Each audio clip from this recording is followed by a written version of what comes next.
तो हम आज ग्राफ बनाना सीखेंगे जिसमें से 6 नंबर का पेट एक क्वेश्चन आता ही आता है।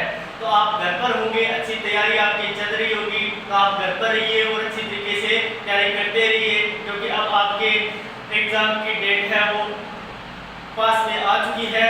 तो हम आज बात करते हैं 4.1 के दूसरे क्वेश्चन के बारे में। तो निम्न समीकरणों के युग्म को ग्राफीय विधि से हल कीजिए व हल की प्रकृति बताइए। तो देखो पहले हम ग्राफीय विधि से हल करेंगे, बाद में हल की प्रकृति यानी हम रेखाएं अपने आप पता चल जाएगा। ग्राफ बनाएंगे तो कि हाँ समांतर है, प्रतिच्छेदी है या समपाती है, तो उस हिसाब से हम पता कर लेंगे। और आपको वैसे बताया भी हुआ है, आपको एक सारणी बना के दी थी और उनके बारे में सब बताया हुआ था साथ, यानी अद्वितीय हल कब होता है, तो वो बातें हम कर चुके हैं, तो हम वापस नहीं दोहराएंगे। यदि हम बात करते हैं दूसरे क्वेश्चन के बारे में, देखो x + y = 3, तो इसमें पहले नंबर पर क्या करेंगे, हम पक्षांतरण करेंगे। तो देखो यहाँ पर पक्षांतरण करने पर हमें दो इक्वेशन दी होगी, यानी एक इक्वेशन ये और एक इसमें है। ये मत सोचना कि दो क्वेश्चन है, यानी एक क्वेश्चन में दो इक्वेशन दी हुई थी, यानी दो समीकरणें दी होगी और उनमें से हमें ग्राफ बनाना है। तो उसे कैसे बनाएंगे आप आज देख लो। हम पहले क्या करेंगे, पक्षांतरण करेंगे। इसे एक समीकरण में से लेते हैं, तो इसमें से आपको अच्छा लगे वो इधर लेके जाओ, यानी बराबर वाली साइड में लेके जाओ। तो यानी हम यहाँ पर x रख लेते हैं और 3 माइनस क्या कर देते हैं y, क्योंकि यहाँ प्लस का y था और इधर जाते ही किसका हो गया, माइनस का y। अब देखो ये अपनी समीकरण बन गई। अब इसको क्या करते हैं, हम इसको 3 बार लिख लेते हैं। तो एक या दो लाइन छोड़ दो, बीच में क्या है वो बाद में लिखेंगे। फिर एक या दो लाइन छोड़ के फिर ये लिख दो, फिर दो लाइन छोड़ के फिर ये ऐसे लिखेंगे। जैसे देखो कैसे लिखे, बीच में छोड़ दिया और यहाँ पर क्या लिख देते हैं, 3 माइनस y को एक बार ऐसे छोड़ दो ब्रैकेट लगा के। फिर क्या है, दो या एक लाइन फिर छोड़ दो, x बराबर 3 माइनस ब्रैकेट लगा के फिर छोड़ दो। फिर x बराबर 3 माइनस फिर ब्रैकेट लगा के छोड़ दो। अब यहाँ पर हम क्यों छोड़ा है, क्योंकि यहाँ पर हम पुट करेंगे। तो देखो यहाँ पर कुछ भाग वगैरह की कोई कंडीशन नहीं है, तो आराम से यहाँ पर कोई भी वैल्यू आराम से पुट कर सकते हो। हम पुट कर देते 1 2 3। तो यहाँ तक समझ आ गया होगा, यानी हमने क्या लिख दिया 1 2 3। अब क्या है, जो हमें किस जगह हमने 1 2 3 लिखे हैं, तो देखो y की जगह 1 रखा है, y की जगह 2 रखा है, y की जगह 3 रखा है। जहाँ 1 रखा है वहां पर लिख दो y बराबर 1 रखने पर, और यहाँ पर भी क्या रखेंगे, y बराबर 2 रखने पर, और यहाँ पर क्या लिखेंगे, y बराबर 3 रखने पर। देखो कोई 3 मान निकालने तो वैसे 2 भी निकाल सकते हो, लेकिन हम 3 मान निकालेंगे। अब देखो x बराबर 3 माइनस 1, यानी 3 में से 1 घटा दिया तो कितना आता है बेटे, 2 आता है। अब यहाँ देखो 3 माइनस 2, यानी x का मान है वो क्या है, 3 में से 2 घटाएंगे, तो 3 में से 2 घटाएंगे तो हमें पता है कितने बचते हैं, 1। और यहाँ पर देखो 3 माइनस 3 कितने बचते हैं, 0। तो देखो यहाँ पर x का मान 2 आ गया, x का मान 1 आ गया और x का मान 0 आ गया। तो देखो अब इसकी एक छोटी सी पेटिका बनेगी, वो पेटिका ध्यान में रखो।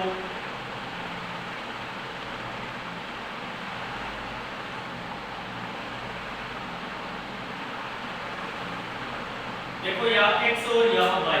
देखो जब हमने y का मान 1 रखा तो x का मान कितना आया था, 2 आया था। y का मान 1 रखा तो x का मान अपना आया था 2। अब देखो जब y का मान हमने 2 रखा था, x का मान कितना आया था, 1 आया था। जब y का मान हमने 3 रखा था, x का मान कितना आया था, 0। तो ये जो एक सारणी तैयार हो गई है। अब बात करते हैं इस इक्वेशन की। तो यहाँ पर देखो ये थोड़ी सी हार्ड होगी पर समझते जाना। अब क्या है, पक्षांतरण करेंगे। पक्षांतरण करने पर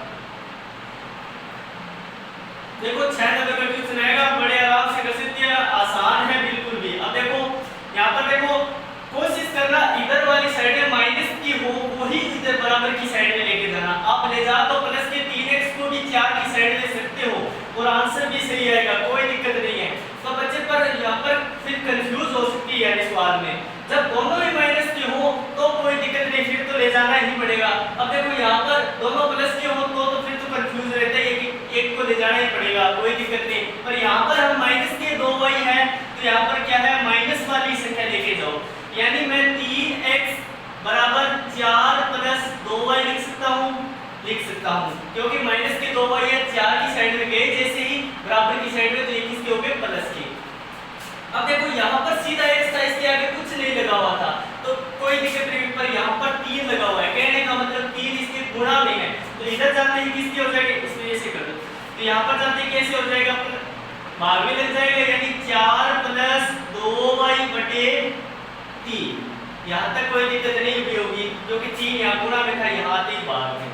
अब देखो इस समीकरण को कोई बात इसको 3 बार लिख दो, एक या दो लाइन छोड़ो ये देख लेना, यानी x बराबर 4 प्लस 2 गुणा, क्योंकि हम y लेकर गए इधर, इसको एक बार ब्रैकेट लगा के छोड़ दो, फिर यहाँ पर एक या दो लाइन लिखो, छोड़ दो 2 गुणा ब्रैकेट लगा के फिर छोड़ दो, और x बराबर 4 प्लस 2 गुणा ब्रैकेट लगा के फिर छोड़ दो।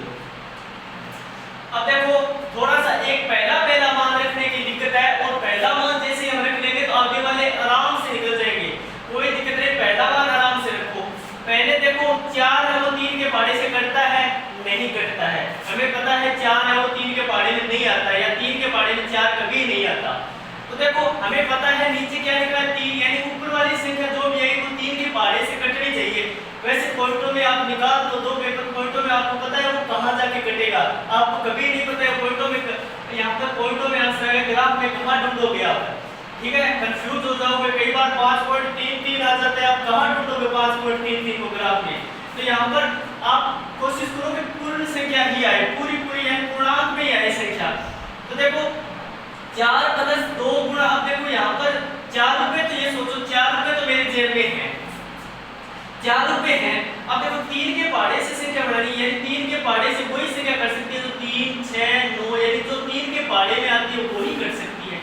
अब देखो 4 से 3 बनाने तो मुश्किल है क्योंकि जोड़ का चिन्ह है, बनाना मुश्किल है, बना तो सकते हैं यानी किस हिसाब से भी, पर हम थोड़ा मुश्किल है। अब 4 रुपए अपनी जेब में है, अब हमें 3 तो बना नहीं सकते, अब कंडीशन बनती है 6 की, 6 कैसे बढ़े।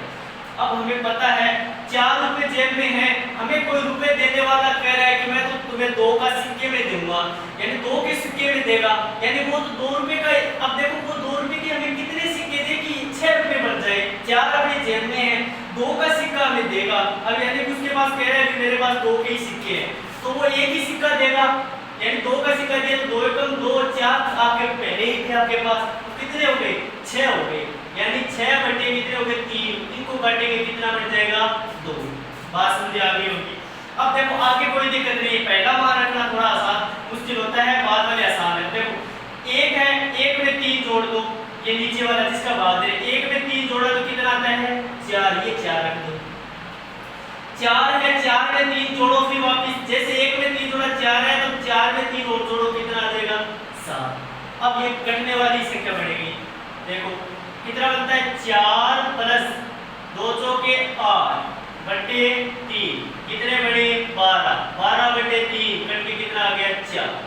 बात समझ आ गई होगी। अब यहाँ देखो 7 हुए 14, 14 और 4 कितने होते हैं 18 बटे 3 कट के कितना आ गया 6। तो देखो इसकी हम पेटिका बनाते हैं, पेटिका से बनाने पहले इसे यहाँ पर पुट करो, जो लाइनें में छोटी है। देखो यहाँ पर हमने y का मान कितना रखा था 1 रखने पर, और यहाँ पर y का मान हमने कितना रखा था 4 रखने पर, यहाँ पर हमने y का मान कितना रखा था 7 रखने पर।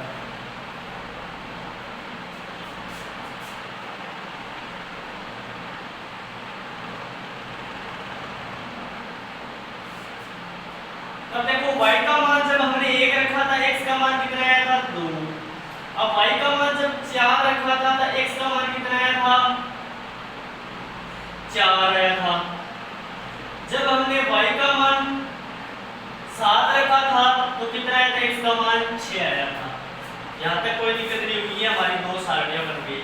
अब देखो इसका ग्राफ बनाएं, जगह भी नहीं बची है, ग्राफ कहाँ है, चलो देखते हैं, यहाँ बनाने की कोशिश करते हैं। वैसे ग्राफ एक बार इसको साफ कर देते हैं।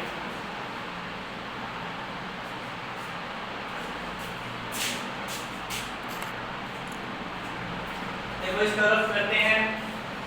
ये आपने उतार लिया होगा क्योंकि हमें तो इस पेटिकाओं की जरूरत रहता था। अब देखो यहाँ पर ग्राफ कैसे बनाएंगे।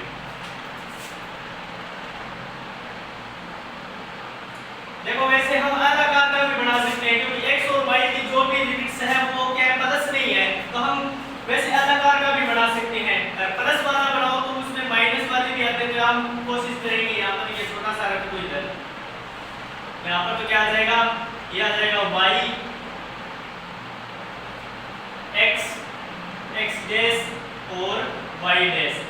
यहाँ पर कितने x की बड़ी से बड़ी 6, 1 2 3 4 5 6 7 और y की बड़ी से बड़ी 7 है। 1 2 3 4 5 6 और 7। आगे लिखो तो लिख देना, कोई दिक्कत नहीं। तो बात करते हैं, देखो x का मान 2, x का मान क्या है 2 और y का मान कितना है 1। तो देखो y भी हमारे पास ये है और x का मान क्या है 2। देखो x का 2 ये है, ये चल रहा है, और y का क्या है 1। इन दोनों को साथ में चलाओ तो क्या आ जाएगा, ये यहाँ पर मिलेंगे। इसको ऐसे कर दो। अब देखो x का मान कितना है 1, x का मान क्या है 1 यहाँ पर है, और y का मान कितना है 2। इन दोनों को साथ में चलाओ, ये यहाँ पर मिलेगा लगभग।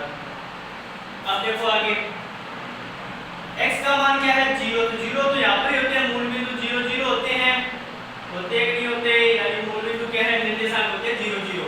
तो यहाँ पर 0 और क्या है y 3 है, तो y का 3 तो ये है, तो यानी अभी ये भी हमें पता है y x पर क्या होता है x 0। अब इन दोनों को तीनों बिंदुओं को मिलाओ, ये ऐसे जाएगा। अब देखो इसको x का मान कितना है 2 और y का कितना है 1। x का 2 क्या पर कहां पर है, ये रहा, और x का y का मान क्या है 1। इन दोनों को साथ में चलाओ ऐसे, तो ये पॉइंट आ जाएगा। तो इसको एक बार वापस कर दो, ठीक है। अब क्या है x का मान 4 और y का मान कितना है 4, यानी x का मान 4 यहाँ है, y का मान 4 यहाँ। इन दोनों को साथ में चलाओगे, यहाँ पर कुछ पॉइंट होगा यहाँ पर। अब क्या है x का मान 6 और y का मान 7, तो y का मान 7 यहाँ पर है, इनको कोई साथ में चलाओ लगभग यहाँ पर। अब इनको जाने दो ऐसे,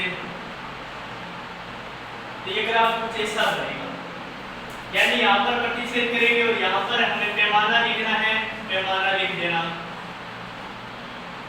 1 सेंटीमीटर बराबर 1 इकाई।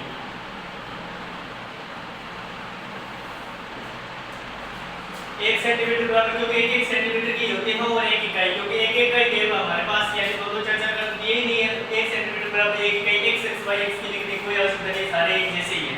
तो ये बड़ा ग्राफ बन गया, और ये जो बनी थी ये किस समीकरण की बनी थी, इस समीकरण का नाम लिख देना, यानी x + y बराबर क्या था 3, और ये था 3x - 2y बराबर 4। यहाँ पर ये लिख देना और आपके 6 नंबर पक्के हो जाएंगे। अब हम बात करते हैं दूसरे क्वेश्चन के बारे में।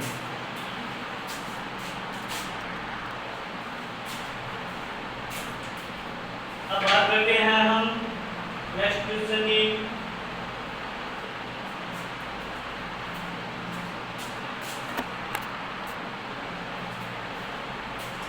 देखो दोस्तों 3x + y बराबर 2, तो यानी हम यहाँ पर क्या करते हैं, पक्षांतरण करने पर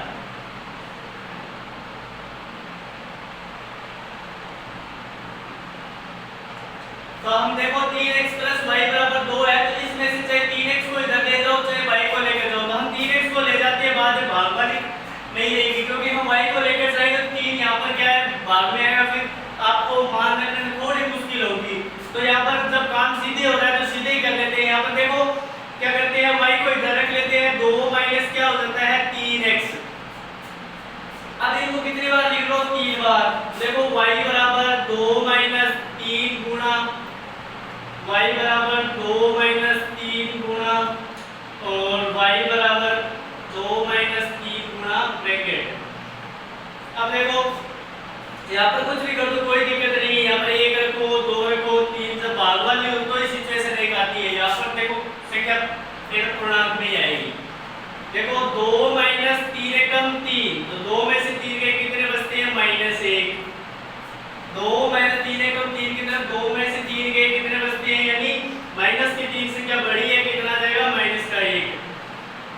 यहाँ पर क्या आएगा 2 माइनस 3 2 6, कितने रह जाएंगे -4। यहाँ पर देखो 2 माइनस 3 की 9, 2 में से 9 गए, कितने बचे -7।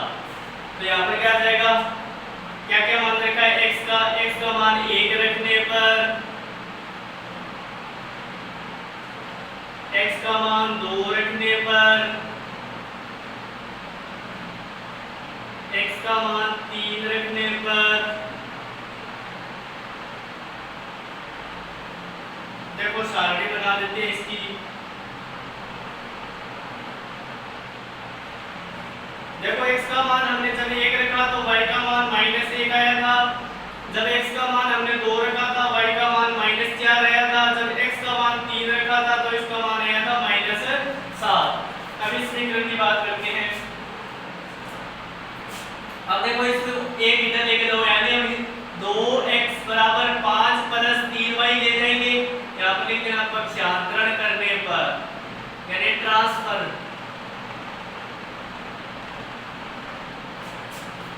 तो देखो -3y है वो इधर जाती इधर ट्रांसफर कर देंगे, क्या आ जाएगा प्लस का 3y, यानी माइनस की 3y में मैंने कहा था माइनस की ही जब ओ कोई लेके जा रही है इधर, तो माइनस का y था, यानी माइनस के 3y थे, इधर जाते प्लस के 3y, और यहाँ पर क्या बच जाएगा 5 प्लस 3y बटे 2, यानी 2 इधर गुणा में था, इधर जाते भी माइनस के। ये चौथा क्वेश्चन है। और दूसरा तीसरा आप खुद करके देखना।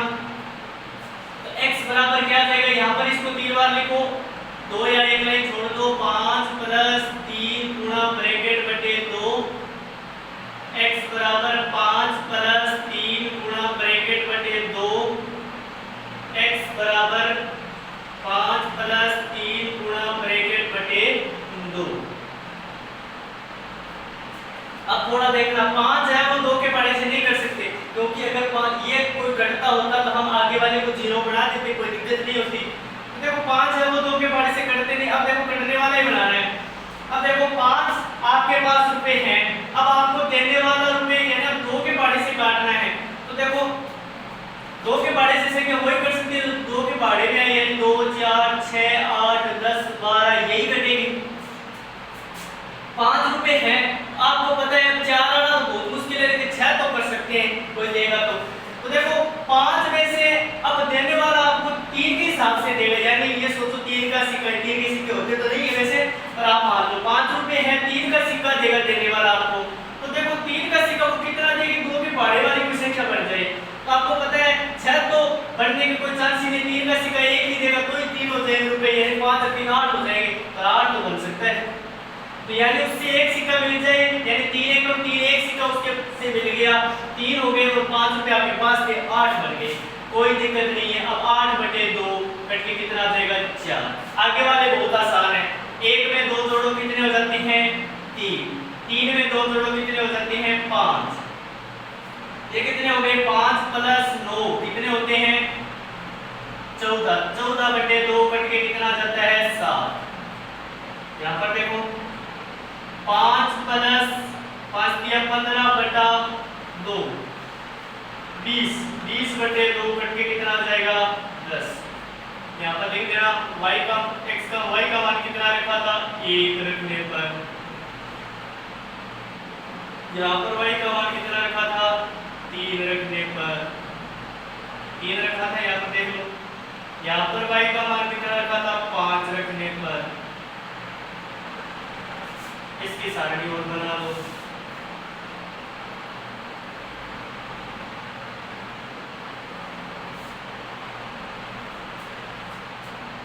y का मान जब 1 रखा था, x का मान 4 आया था, y का मान 3 रखा था तो x का मान 7 आया था, जब y का मान 5 रखा था तो x का मान कितना आया था 10 आया था। तो देखो ये तो हमारी सारणी बन गई। अब सारणियों से हम क्या बनाएंगे, ग्राफ बनाएंगे। तो यहाँ यहाँ पर इसको रफ कर देते हैं, समझ आ गया होगा।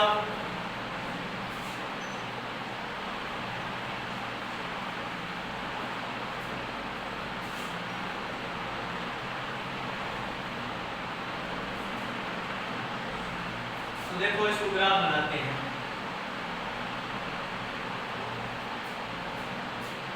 x का मान ऊपर में कितना है 10, 1 2 3 4 5 6 7 8 9 और 10।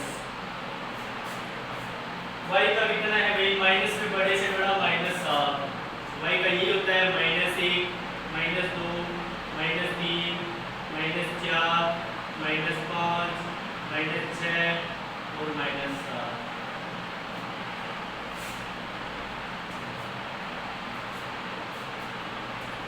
y का कितना है इधर प्लस में 1 2 3 4 5। यहाँ लिख देना, ये क्या होता है x डैश, ये x, ये y और ये y डैश। ये आपको पता ही है क्योंकि डैश लगा वो माइनस में लिखे जाते हैं, x डैश है इसकी इधर माइनस में लिखे जाएंगे 1 -2, बस इसकी जरूरत भी नहीं है, वैसे लिख दो। अब देखो यहाँ पर x का मान कितना है 1 यहाँ पर है और y का मान कितना है -1। तो देखो -1 y का यही है, तो यानी ये यहाँ पर आ जाएगा। इसको थोड़ा सा इधर करो, क्या आ जाएगा यहाँ पर बढ़ जाएगा। अब देखो x का मान कितना है 2 यहाँ पर है, y का मान कितना है -4, तो ये -4 ये रहा, तो इनको साथ साथ चलाओ तो लगभग यहाँ पर जाएगा। अब देखो आगे x का मान 3 यहाँ पर है, y का मान कितना है -7, तो देखो ये लगभग यहाँ पर जाएगा। तो ये लगभग सीधी लाइन होगी, ध्यान रखना थोड़ा।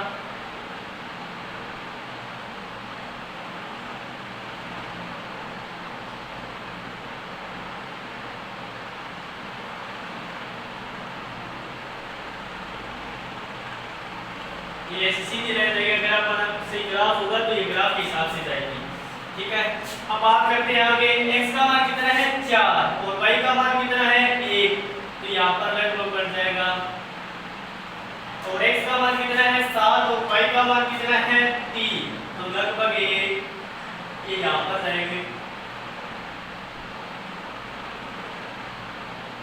x का मान 10 है और y का मान 5 है लगभग, और इनको वैसे मिलाओगे तो लगभग ये थोड़ी सी ये एकदम सीधी लाइन जाएगी। और ये एक दूसरे को क्या करेगी, प्रतिच्छेद भी करेगी, कर रही है। तो ये हमें एक तो बात ये चल गई कि ये दोनों क्या है, जो समीकरण है उनकी रेखाएं क्या करेगी, प्रतिच्छेद करेगी। और अब देखो ये समीकरण के नाम लिख देना, समीकरण कौन कौन सी है। तो देखो ये पहली समीकरण थी, तो इसका क्या समीकरण का नाम था 3x + y बराबर कितना था 2, और इस समीकरण का क्या नाम था, एक जो रेखा बनी थी वो थी 2x - 3y बराबर 5। और यहाँ पर हम क्या लिख देंगे, पैमाना, पैमाना क्या लिख दोगे 1 सेंटीमीटर बराबर 1 इकाई। तो मैं आशा करता हूँ आपको ये दोनों ग्राफ वाले क्वेश्चन अच्छे से समझ में आए होंगे। आपके 6 नंबरों का काम है, तो कृपया आप ध्यान से पढ़ लेना, आगे वाले क्वेश्चन कर लेना। धन्यवाद।